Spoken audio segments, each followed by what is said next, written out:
Bonjour, dans ce décor somptueux, je voudrais vous faire partager une réflexion sur la parashat Vaïchi, où on nous parle de la mort de Jacob,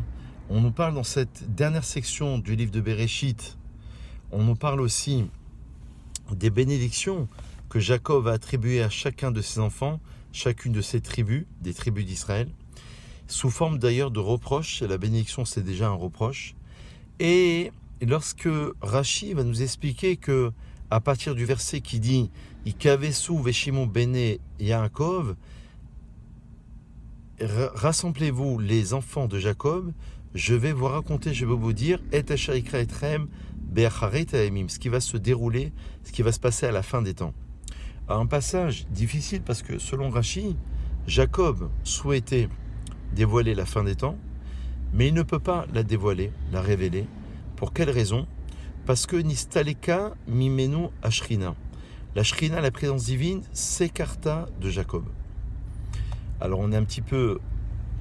en difficulté avec ce passage. Comment comprendre que Jacob veuille révéler la fin des temps et qu'il ne puisse pas le faire?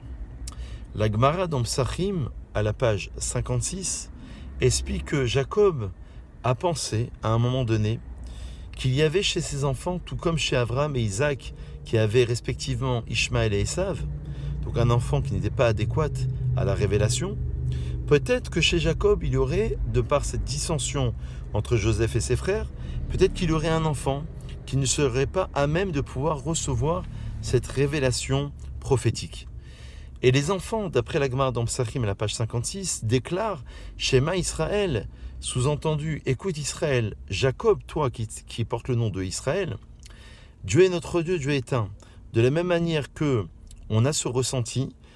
qu'il y a un seul Dieu, qu'on a accepté la présence divine, Kabbalat Ol Malchut Shamaim, évidemment, dit le texte, qu'il n'y a aucun homme et aucune tribu chez nous qui est pas soul, qui est invalidé.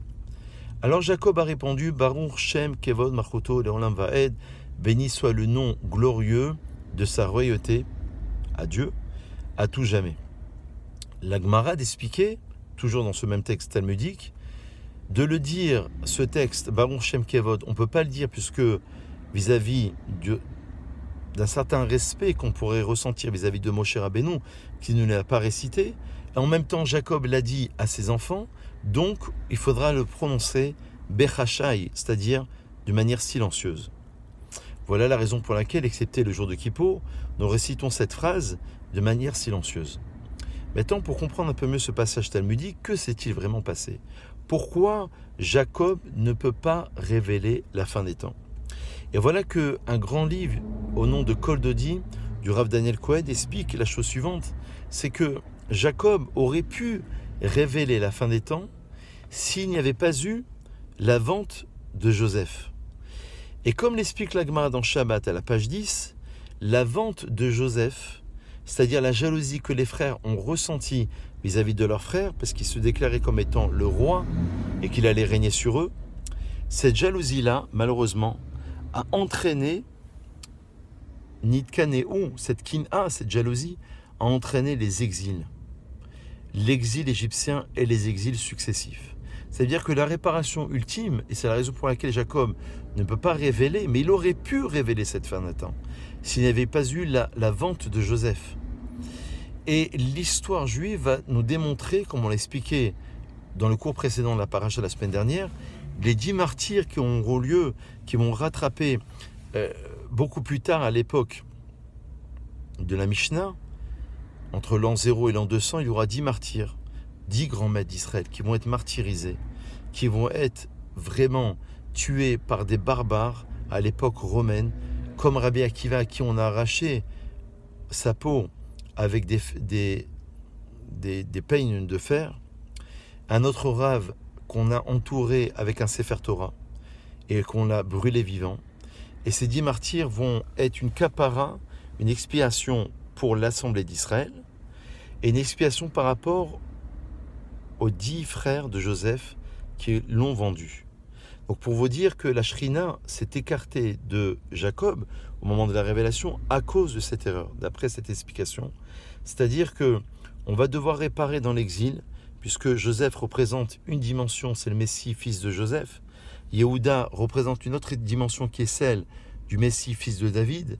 Et on va devoir réparer dans cet exil la jalousie, on va devoir réparer l'union, et peut-être que le maître mot de cette paracha, c'est de se retrouver entre frères. C'est de revenir à nos fondamentaux, de revenir dans nos familles, dans nos communautés, à une situation de calme, une situation de paix, une